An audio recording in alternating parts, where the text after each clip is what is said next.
النبي عليه الصلاة والسلام يعلمنا دعاء من يقوله لا يصيبه بلاء حتى يموت. دعاء من يقوله لا يصيبه بلاء حتى لغاية ما يموت لا يصيبه بلاء.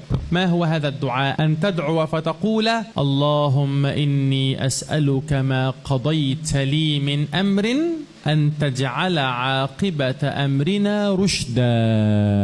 أن تجعل عاقبة أمرنا، اللهم أحسن عاقبتنا في الأمور كلها وأجرنا من خزي الدنيا وعذاب الآخرة. وصلى الله على محمد وسلم. من قال هذا الدعاء وواظب عليه كما علمنا النبي صلى الله عليه وسلم لا يصيبه بلاء لغاية ما يموت.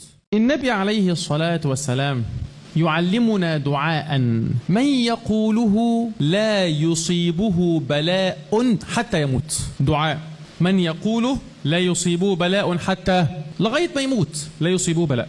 ما هو هذا الدعاء؟ أن تدعو فتقول اللهم إني أسألك ما قضيت لي من أمر أن تجعل عاقبة أمرنا رشدا. أن تجعل عاقبة أمرنا، اللهم أحسن عاقبتنا في الأمور كلها وأجرنا من خزي الدنيا وعذاب الآخرة. وصلى الله على محمد وسلم. من قال هذا الدعاء وواظب عليه كما علمنا النبي صلى الله عليه وسلم لا يصيبه بلاء لغاية ما يموت. النبي عليه الصلاة والسلام يعلمنا دعاء من يقوله لا يصيبه بلاء حتى يموت. دعاء من يقوله لا يصيبه بلاء حتى لغاية ما يموت لا يصيبه بلاء. ما هو هذا الدعاء؟ أن تدعو فتقول اللهم إني أسألك ما قضيت لي من أمر أن تجعل عاقبة أمرنا رشدا.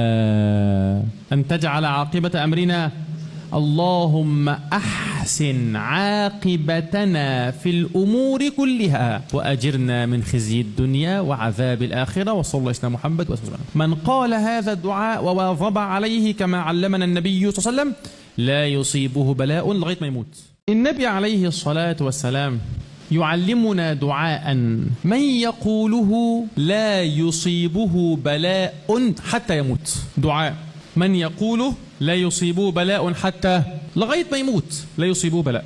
ما هو هذا الدعاء؟ أن تدعو فتقول اللهم إني أسألك ما قضيت لي من أمر أن تجعل عاقبة أمرنا رشدا. أن تجعل عاقبة أمرنا، اللهم أحسن عاقبتنا في الأمور كلها وأجرنا من خزي الدنيا وعذاب الآخرة. وصلى الله على محمد وسلم. من قال هذا الدعاء وواظب عليه كما علمنا النبي صلى الله عليه وسلم لا يصيبه بلاء لغاية ما يموت. النبي عليه الصلاة والسلام يعلمنا دعاء من